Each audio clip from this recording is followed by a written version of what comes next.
செய்கின்றேன். கண்ணியத்திற்குரிய எல்லாம் அல்லாஹ்வின் நல்லடியார்களே, நான் இன்று நோன்பின் மகத்துவத்தை பற்றி பேச வந்துள்ளேன். அல்லாஹ் அருள் புரிவானாக. ஆமீன். நோன்பென்றால் என்ன? நோன்பை பற்றி நாம் என்ன நினைத்துக் கொண்டிருக்கிறோம்? யார் நம்பிக்கை கொண்டு நன்மையை எதிர்பார்த்து ரமலான் மாதம் நோன்பு நோட்பாரோ அவரது முன்பாவங்கள் மன்னிக்கப்படும் என்று அபூ ஹுரைரா ரலியல்லாஹு அன்ஹு அவர்கள் அறிவிக்கிறார்கள். ரமலான் நோன்பு என்றால் என்ன? நாம் எதை நினைத்துக் கொண்டிருக்கிறோம்? பசித்திருப்பதையும் தாகித்திருப்பதையும் தான் நினைத்துக் கொண்டிருக்கிறோம். அது அல்ல நோன்பு. அல்லாஹ்வின் இறை அச்சம் தான் நோன்பு. இந்த இறை அச்சம் இருந்தால் தான் நாம் எல்லா பாவங்களில் இருந்தும் விலகி இருப்போம்.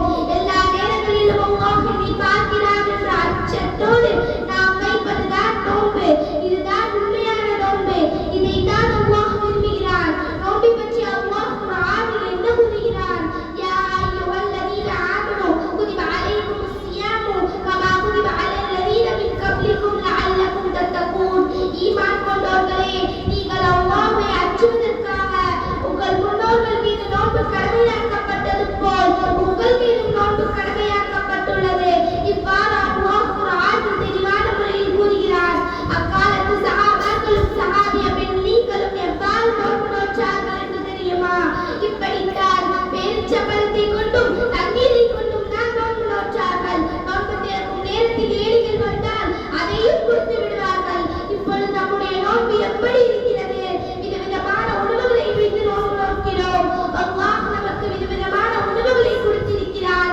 அதை வைத்து நாம் அதிகமாக தர்மம் செய்ய வேண்டும். பலர் இருக்கும் இந்த ரமலான் மாதம் ஏழைகளின் பசியை உணர வைக்கும் மாதமாகும். இத்தருணத்தில் நாம் மற்ற காலங்களை விட தான தர்மங்களை வாரி வளர்ப்பது மாபெரும் நன்மையாகும். அல்லாஹ் குர்ஆனில் இன்னொரு இடத்தில் கூறுகிறார். அலம் யஅலம் அன்னல்லாஹ யரா. நிச்சயமாக அல்லாஹ் அவனை பார்க்கிறான் என்பதை அவன் அறியவில்லையா?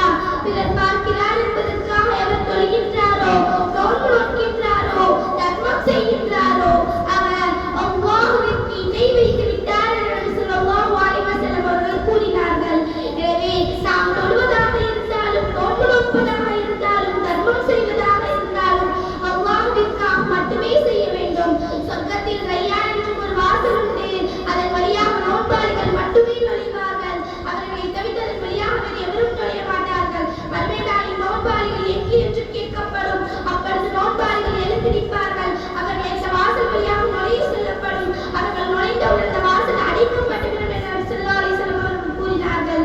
ரமலான் மாதம் எத்தகையது என்றால் மனிதர்களுக்கு நேர்வழி காட்டும், சத்தியத்தையும் அசத்தியத்தையும் பிரித்து காட்டும் குர்ஆன் அருளப்பட்டது. உங்களில் எவர் மாதத்தை அடைவாரோ அவர் அம்மாதத்தில் நோன்பு நோக்கட்டும் என்று அல்லாஹ் தன் திருமறையில் கூறுகிறார். ரமலான் மாதம் வந்துவிட்டால் சொர்க்கத்தின் வாசல்கள் திறக்கப்பட்டுவிடும், நரகத்தின் வாசல்கள் அடைக்கப்பட்டுவிடும் என ஷைத்தான்கள் விலங்கிடப்படுவார்கள் என நபி ஸல்லல்லாஹு அலைஹி வஸல்லம் அவர்கள் கூறினார்கள். இன்னும் மகத்துவத்தை பாருங்கள். ரமலான் மாதத்தில் லைலத்துல் கத்ர் என்று ஒரு இரவு உள்ளது. அது 1000 மாதங்களை விட சிறந்ததாகும். என் உயிர் எவன் கைவசத்தில் உள்ளதோ அவன் மீது சத்தியமாக நோன்பாளியின் வாயிலிருந்து வரும் வாடை அல்லாஹ்விடம் கஸ்தூரியை விட சிறந்ததாகும் என நபி ஸல்லல்லாஹு அலைஹி வஸல்லம் அவர்கள் கூறினார்கள். நோன்பு போன்ற ஒரு அமல் இல்லை. நான் நபி ஸல்லல்லாஹு அலைஹி வஸல்லம் அவர்களிடம் கேட்டேன், அல்லாஹ்வின் தூதரே, எனக்கு அல்லாஹ்வின் திரு பொருத்தத்தை பெற்று தரும் ஒரு காரியத்தை கட்டளையிடுவீராக என கேட்டேன். அதற்கு நபி ஸல்லல்லாஹு அலைஹி வஸல்லம் அவர்கள், நான் உனக்கு நோன்பை உபதேசிக்கிறேன் என கூறினார்கள் என அபூ உமாமா ரலியல்லாஹு அன்ஹு அவர்கள் இருக்கிறார்கள். ரமலானின் ஒவ்வொரு இரவிலும் ஜிப்ரீல் அலைஹிஸ்ஸலாம் அவர்கள் நபி ஸல்லல்லாஹு அலைஹி வஸல்லம் அவர்களை சந்தித்து குர்ஆனை ஓதி காட்டுவார்கள். நபி ஸல்லல்லாஹு அலைஹி வஸல்லம் அவர்கள் காற்றை விட வேகமாக தர்மம் செய்யக்கூடியவர்களாக இருந்தார்கள். நான் தர்மம் என்றால் ஒரு பொருளை தான்